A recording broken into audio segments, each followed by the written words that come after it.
The gilded frame on the mantelpiece held a lie we all pretended was truth. It was a photograph of the four of us, all bright smiles and seamless affection.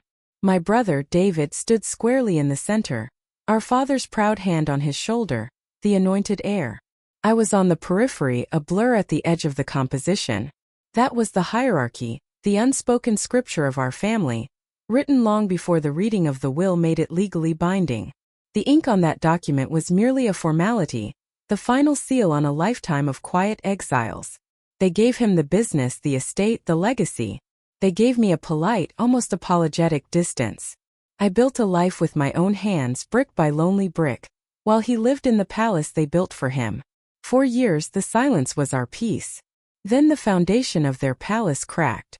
It began not with a shout but with a whisper, a frantic late-night call from my mother, her voice frayed with a fear I'd never heard before. The empire they had bequeathed to their golden son was crumbling, and a sudden devastating illness had felled my father. David, faced with the choice between his fortune and his family, had chosen the former, leaving them stranded in a rising tide of medical bills and despair. The people who had left me nothing now found themselves with nothing. And in the suffocating silence that followed my mother's plea, I stood at the crossroads of my own heart, the ghost of every overlooked birthday, every dismissed achievement, every, "Why can't you be more like your brother?" clawing at me. They needed me now. Not the son they had prized, but the one they had forgotten. And the most terrifying question wasn't whether I could save them, it was whether I should.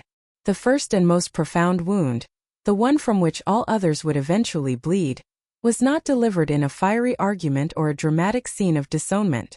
It arrived swaddled in the sterile calm of a lawyer's office, on a Tuesday afternoon that smelled of lemon-scented polish and old paper. The air was cold, artificially so, a stark contrast to the late summer sun warming the world outside the polished oak door. We sat, the four of us, a perfect mirror of that gilded photograph from the mantelpiece, yet the warmth and the smiles had been surgically removed. My father, Edward, sat ramrod straight, his gaze fixed on a point somewhere beyond the law books lining the wall, his jaw a hard line of resolved finality. My mother, Eleanor, fidgeted with the single pearl at her throat, her eyes flicking towards me only once, a fleeting glance filled with a sorrow so profound it seemed to suck the air from the room, before she too looked away, finding solace in the unwavering profile of her firstborn. David, my brother, occupied the space beside our parents with a quiet, possessive ease, his posture one of a crown prince awaiting the formalities of his coronation. He did not look at me at all. The lawyer, Mr. Aldrich, a man whose voice was as dry and precise as the documents before him, began to speak. His words were a river of legal jargon, a flow of whereas and heretofores, that carved the landscape of our family into parcels of cold, hard fact. I listened, not with anticipation, for I had long known my place, but with a strange, detached curiosity, like an anthropologist observing the rituals of a foreign tribe. I heard the trusts established, the stock portfolios delineated, the real estate holdings itemized. The family business, Lockwood & Son, a construction empire built on my father's sweat and ambition, was bequeathed in its entirety to David. The sprawling stone-faced house in Crestview, the one we had all grown up in, with its winding staircase and sun-drenched garden, was left to David. The vacation home on the lake, the place of my most cherished solitary childhood memories, was left to David. The antique pocket watch that had belonged to my grandfather, the one I had secretly coveted for years, the one my father had once let me hold, its cool weight a promise of belonging, it too was left to David. With each pronouncement the room seemed to shrink, the walls pressing in, the cold air growing heavier. It was a systematic dismantling of my claim to the name Lockwood, a notarized declaration that I was a branch, not of the trunk, but a seedling that had fallen too far from the tree.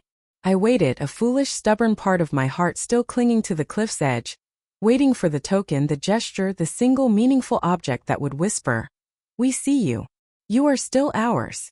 Perhaps my mother's delicate jewelry collection, or the small neglected cottage on the edge of the estate she had once said I would love to renovate.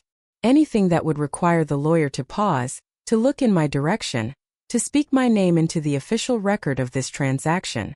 But my name was never spoken. Not once. When Mr. Aldrich finally finished, the silence that followed was not merely an absence of sound. It was a physical presence, a weight settling over my shoulders, thick and suffocating as lead. The will was a document of pure exclusion. I was the omitted clause, the blank space, the heir to nothing but my own irrelevance. My father cleared his throat, the sound like gravel shifting. He finally turned his head, and his eyes, those steely, imperious eyes, met mine. There was no apology in them, no guilt, only a flat, pragmatic finality.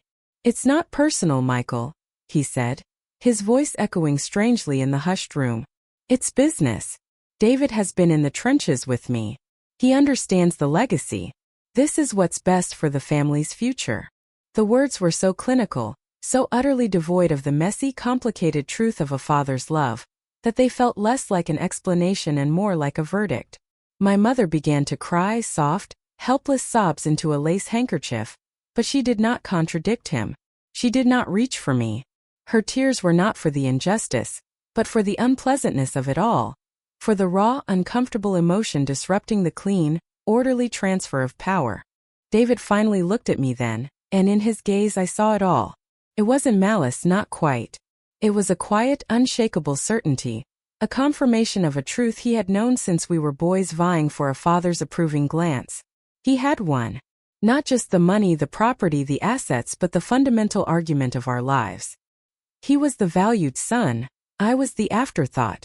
The documents were merely the proof. He gave a slight, almost imperceptible nod, a gesture that was somehow more devastating than any gloating smile could have been. It was a nod of pity, and in that moment I would have preferred his hatred. I stood up, my legs feeling alien and unsteady beneath me. The polished wood of the chair scraped against the floor, a harsh, grating sound that broke the fragile silence. I did not look at my parents. I could not. To see their faces now would be to sear this moment, this profound and utter dismissal, onto my soul forever. I walked to the door, my hand closing around the cold brass of the knob, and I stepped out of that room, out of their world, and into the long cold shadow of my own disinheritance, the scent of lemon polish and betrayal clinging to me like a shroud. The golden cage they had built for him had no door, for David had become so enamored with its bars that he saw them not as confinement, but as the very architecture of his worth. The inheritance was not merely wealth to him. It was a divine affirmation, a physical manifestation of his superiority, and he guarded it with the paranoid zeal of a dragon atop a hoard that defined its very existence. The first tremors of the crisis were dismissed as minor market corrections, the worried phone calls from our father, weaker now, his voice thinned by the illness that was slowly claiming him, brushed aside as the fretting of an old man out of touch with the sharp modern world of finance. David had taken the helm of Lockwood and Son not as a steward, but as a conqueror, and in his aggressive expansions and leveraged acquisitions, he had hollowed out the resilient, conservative core my father had spent a lifetime building. When the storm finally broke, it was not a single cloud but a hurricane, a perfect convergence of a plummeting market, called-in loans, and a flagship project that stalled, a skeletal monument to his hubris, bleeding money into the frozen ground. The phone calls to David's office, once answered with brisk efficiency, now went to voicemail. The emails, detailing the terrifying spiral of their finances, and the accelerating progression of our father's medical needs, went unanswered. My parents, from the isolation of the big house that was now a cavern of echoing fear, were forced to confront a new chilling reality. The son they had entrusted with everything viewed their need not as a call to duty, but as an existential threat. The moment of his ultimate betrayal was not delivered in a lawyer's office this time, but in the stark white silence of a hospital room. My father, propped up on pillows, his big frame diminished and tethered to whirring machines, had mustered the strength to make the call himself. His voice, a ragged whisper, asked David for help, not for his own life, but for his mother's, to save the house, to stop the foreclosure notices that had begun to arrive like death knells. I was not there, but my mother would later recount the scene to me in a broken, disbelieving whisper, her own faith in the natural order of things shattered into a million pieces. She described the way David had stood at the foot of the hospital bed, not as a son, but as a cold-eyed strategist assessing a losing battle. He did not touch our father's hand. He did not ask about the prognosis or the pain. He spoke of liquidity, of asset protection, of fiduciary responsibilities to the corporate entity that was now, in his mind, his true family. "The house is collateral, Dad," he said, his voice devoid of any warmth, a perfect echo of Mr. Aldrich's in that other life-shattering room. "The medical bills, they're a bottomless pit. I can't jeopardize the company's stability for a non-performing asset." The words hung in the antiseptic air, more cruel than any curse. Non-performing asset. My father, the titan who had built an empire from a single truck and a relentless will, had been reduced in his most vulnerable moment to a balance sheet liability. My mother had gasped, her hand flying to her mouth, but David's gaze remained fixed, hard and impenetrable. He offered not a lifeline but a lecture on fiscal prudence. He suggested downsizing to a state-funded facility, spoke of managed expectations, and presented their utter ruin as a necessary, if unfortunate, business decision. When my father, his breath a ragged struggling thing, had whispered, "You would let us lose everything? After all we gave you?" David's response was the final twisting knife. "You gave me a responsibility," he corrected, his tone chillingly calm. "You gave me a legacy to protect. What you're asking me to do now is to destroy it for a sentimental gesture. I won't set the entire empire on fire to keep you warm for a few more nights." He had then turned and walked out, his polished shoes clicking a steady, emotionless rhythm on the linoleum floor, a sound that etched itself into my mother's memory as the definitive end of everything they had believed their family to be. The door hissed shut behind him, sealing them in a tomb of their own making, the ghost of his words' sentimental gesture, mocking them from the corners of the room.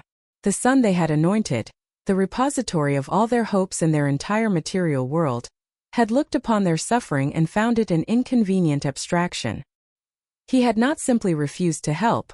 He had actively chosen to preserve his wealth over their well-being, rationalizing their destruction as a sound business strategy, leaving them stranded and utterly alone in the gathering dark.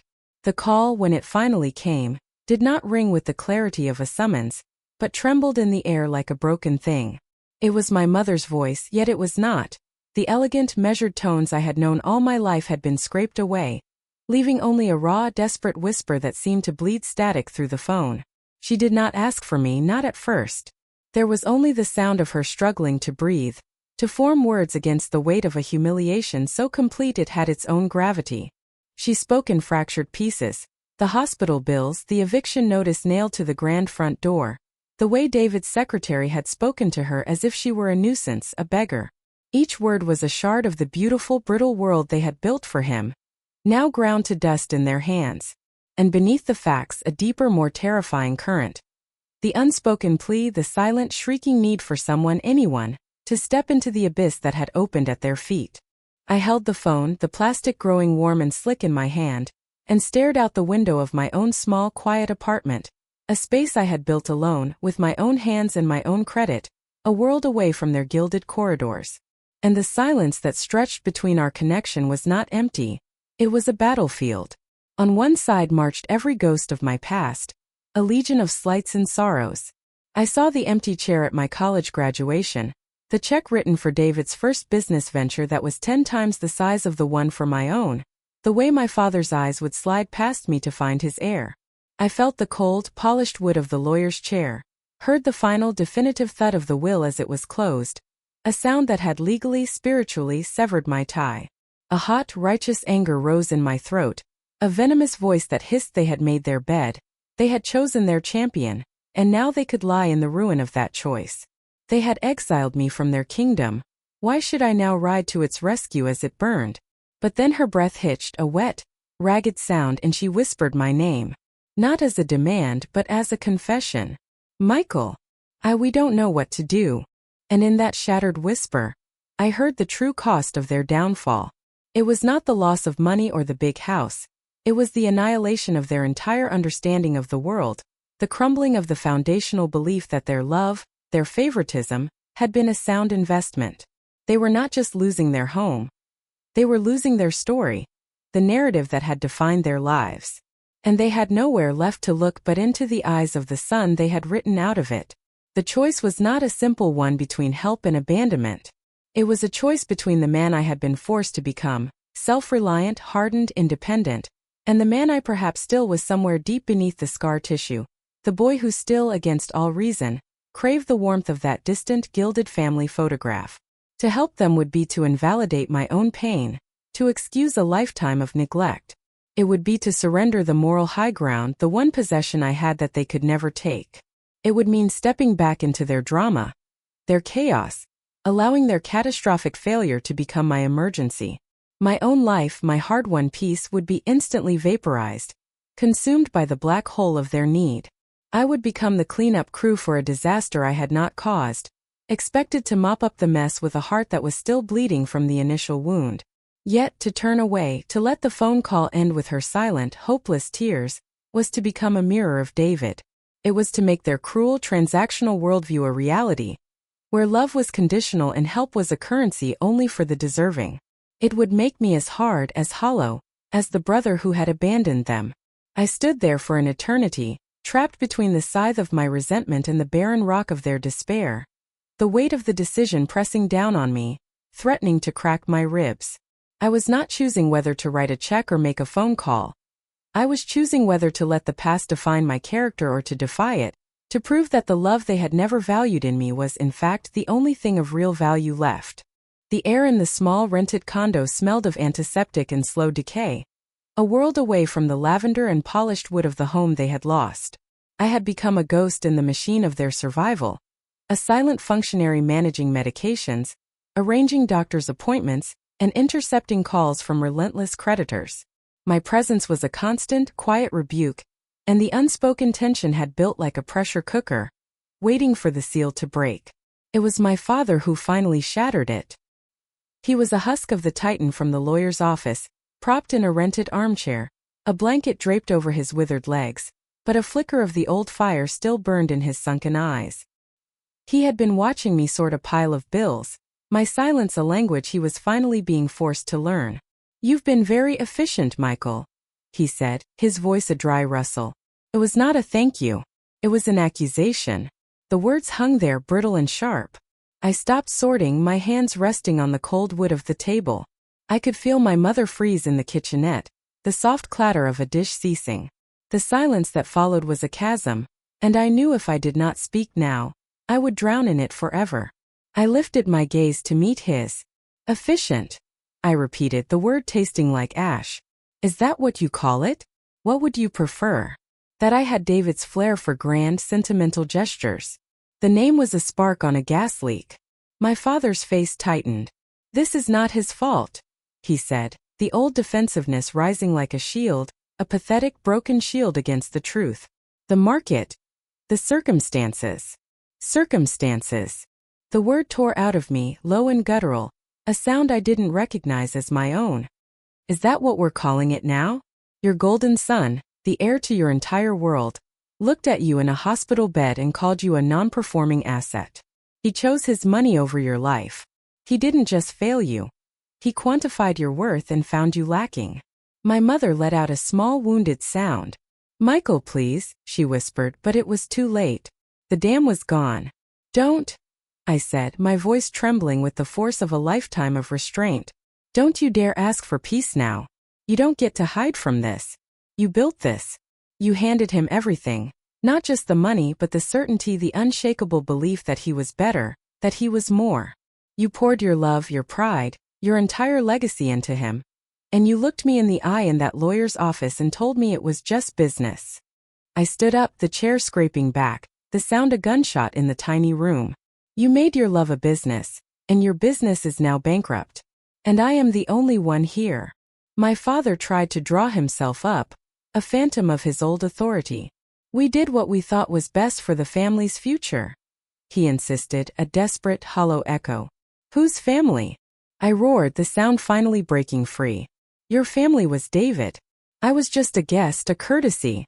I was the personal that wasn't allowed to interfere with business. You taught him that love was a transaction, and now you're shocked, that he completed the transaction and found you to be a bad investment." I was shaking, every nerve ending exposed, every buried memory now exhumed and laid bare between us. "Do you have any idea what it did? To sit in that room and hear you systematically erase me? To know that every Christmas, every birthday, every single achievement of mine was just a faint echo compared to his mere existence? You didn't just leave him the money. You left him your pride. You left him your name. You left me with the silence. Tears were streaming down my mother's face now, unchecked, her body trembling. We didn't know, she sobbed. We didn't know he would. You didn't want to know. I shot back, my voice cracking. Because knowing would have meant you were wrong. It would have meant that the son you cast aside might have been worth something after all. Well, look around. Look at where your faith has brought you. Look at the son who holds you now. It's me. It was always going to be me. The one you thought wasn't good enough to carry your name is the only one left to carry you. I was breathing in ragged gasps, the room swimming before me. The raw, ugly truth was finally out. A living thing twisting in the space between us. And in its wake was a silence more profound than any that had come before. The justice of it was a cold, brutal flame. And as I looked at their shattered faces, I saw that the confrontation had not been about my pain alone. It had been the forcible, painful administration of an antidote to their lifelong delusion, and the poison was finally, mercifully, leaving their system. The confrontation did not end with embraces or easy forgiveness. The words that had been unleashed could not be captured and put back in their cage. They now lived with us, a third presence in that small, sterile room. Their truth as undeniable as the faded floral pattern on the rented curtains. But a strange, heavy quiet had settled in its wake. The kind that comes after a devastating storm has passed, leaving a world washed clean, even if it is scarred. My father did not speak for a long time. He simply stared at the worn carpet, his breathing a shallow, rhythmic effort, as if each breath was now a conscious choice. The bluster, the defensiveness, the carefully constructed narrative of his life, had been incinerated in the raw heat of my truth, and what remained was a man, old and broken, staring at the ashes. My mother's tears had dried into a silent, profound exhaustion, her gaze fixed on me not with accusation, but with a dawning, horrifying clarity. They had been forced to watch the replay of their lives from my perspective, and the film was a brutal, unforgiving masterpiece. In the days that followed, a subtle but seismic shift occurred. It was not declared, it was lived. The dynamic of helpless supplicant and reluctant savior began to dissolve, replaced by something more fragile, more real. My father began to ask questions. Not demands, not criticisms, but genuine, hesitant inquiries. How did you manage to get the medical supplier to agree to that payment plan? He would ask, his voice still weak, but his eyes sharp, focused. That was shrewd. It was the first compliment he had ever paid my business acumen, and it landed not as praise, but as a simple, belated acknowledgement of fact. He started to watch me, not as a functionary performing a duty, but as a man navigating a crisis, and I could see the slow, painful dawning of respect in his gaze. He was seeing for the first time the son who had built something from nothing, not because it was given to him, but because it was necessary for survival. One afternoon as I was on the phone, calmly but firmly negotiating with a particularly aggressive collections agent, using tactics I'd learned in the trenches of my own startup, I finished the call and found him watching me. "You're a fighter," he said, the words simple, stripped of all their former comparisons. "You got that from your mother." It was a small sentence, but in it, I heard the sound of an entire legacy being quietly, painfully rewritten. My mother's transformation was quieter, more emotional. She began to talk, not about the present troubles but about the past. She spoke of things I had long forgotten or perhaps had never noticed. She remembered the detailed model airplane I had built for a 6th grade science fair, the one they had missed for David's varsity championship game. She recalled the stubborn independence with which I'd refused their offer of a car at 16, saving up for 2 years to buy my own rust bucket, a point of pride they had mistaken for insolence. She was piece by piece assembling a new history, one where I existed not in David's shadow, but in the light of my own character. She didn't ask for forgiveness. She was building a case for it, laying out the evidence of my life before me, and in doing so was finally seeing it herself. The love that flowed from her now was not the performative, conditional love of before, but something deeper, more sorrowful, and infinitely more genuine. It was the love that comes from truly seeing someone, flaws and all, and choosing to hold them close.